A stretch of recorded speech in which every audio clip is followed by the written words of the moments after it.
Hi friends. இப்போ எங்கே கிளம்பிட்டோம் பார்த்தீங்கன்னா, நம்ம இன்னைக்கு அழகர் சாமியை பார்க்க தான் கிளம்பிட்டோம். இன்னைக்கு ஈவினிங் வண்டியூருக்கு வருவார். அதான் நாங்கள் இப்போ கிளம்பி ரெடியாக இருக்கோம். வாங்க போய் வண்டியூரில் போய் அழகரை பார்க்கலாம்.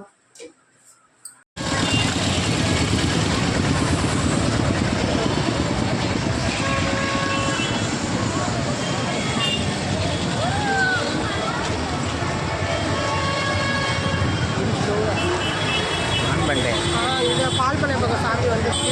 இங்கே தான் வரும். நம்ம நிற்கிற ஏரியாவில் தான் சாமி வரும்போது ஒரு 7:30 8 மணிக்கு வந்துடும்.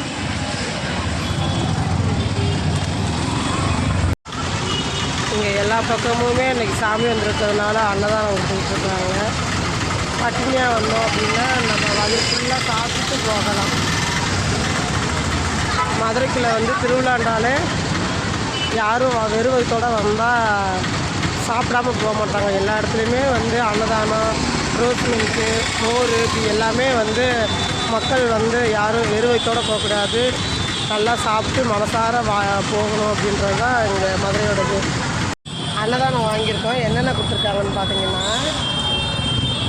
புளியோதரை, பொங்கல், கேசரி, என்ன வேணுமோ சாப்பிட்லாம்.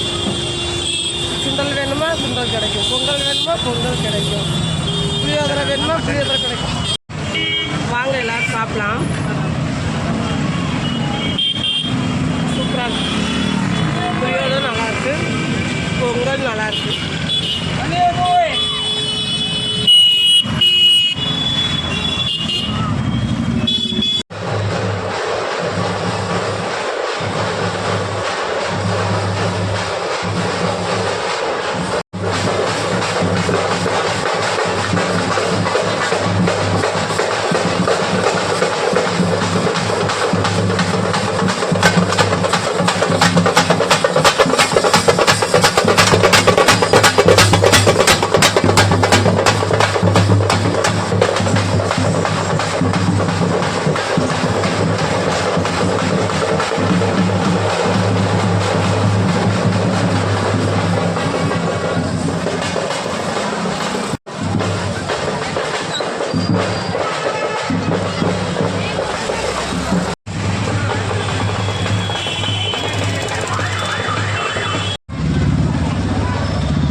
இன்னைக்கு திருவிழாவே வண்டியிலேருந்து திரும்ப சாமி பார்த்துட்டு மாரியம்மன் கோயிலில் சாமி பார்க்குறவங்க எல்லாருமே தெப்பக்குளத்தை சுற்றிட்டே இருப்பாங்க. பாருங்கள் தெப்பக்குளத்தை சுற்றி எவ்வளோ கூட்டம் இருக்குங்க. ஃபுல்லாக அங்கங்கே தண்ணி பிடிச்சிட்டு எல்லாருமே இன்னைக்கு வண்டியூர் போவாங்க, வண்டியூர் திருவிழா நினைக்கிறாங்க.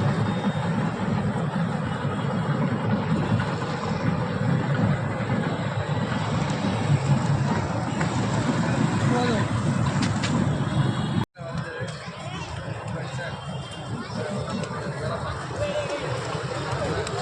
தெப்ப குளத்தை பாருங்கள் எவ்வளோ அழகாக இருக்குன்னு பாருங்கள்.